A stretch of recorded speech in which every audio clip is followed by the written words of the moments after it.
CJI Sanjeev Khanna ने बदल दी।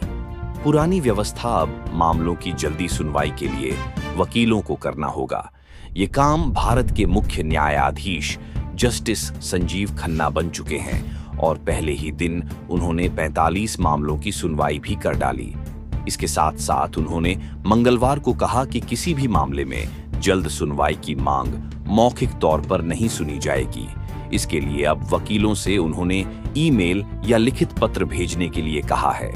आमतौर पर वकील मामले की जरूरत के आधार पर मामले की बारी से पहले ही सीजेआई की बेंच के सामने लिस्टिंग करने के लिए कहते हैं। हालांकि अब सीजेआई संजीव खन्ना ने साफ साफ शब्दों में कह दिया है कि अब कोई भी लिखित या मौखिक रूप से उल्लेख नहीं किया जाएगा, सिर्फ ईमेल या फिर लेटर ही भेजे। संजीव खन्ना ने न्यायिक सुधारों के लिए एक रूपरेखा भी तैयार की है। इसके साथ साथ सीजेआई ने कहा कि न्याय तक लोगों की आसान पहुंच बनाना और लोगों के साथ एक जैसा व्यवहार करना न्यायपालिका का संवैधानिक कर्तव्य है। सीजेआई ने सोमवार को अपने पहले बयान में कहा कि न्यायपालिका शासन का एक बेहद ही अहम हिस्सा है। संविधान हमें मौलिक अधिकारों के रक्षक के तहत जिम्मेदारी देता है।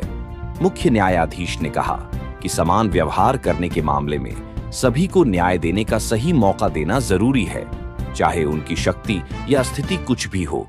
यह हमारे मूल सिद्धांतों को दिखाते हैं।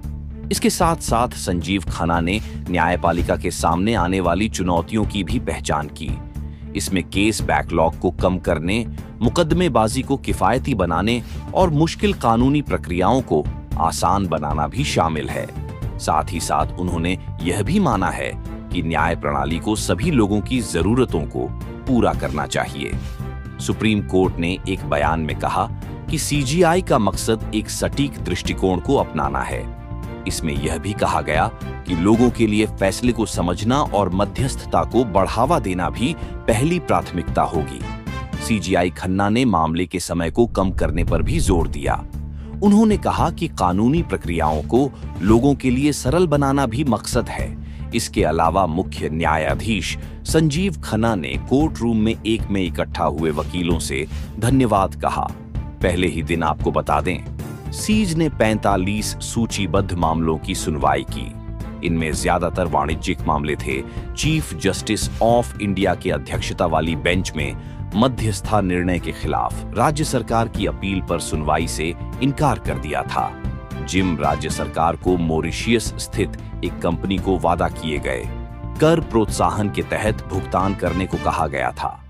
फिलहाल नए सीजेआई लगातार बड़े-बड़े एक्शन ले रहे हैं जो आम लोगों के हित के लिए बताए गए हैं। फिलहाल इस खबर में बस इतना ही। अपडेट्स के लिए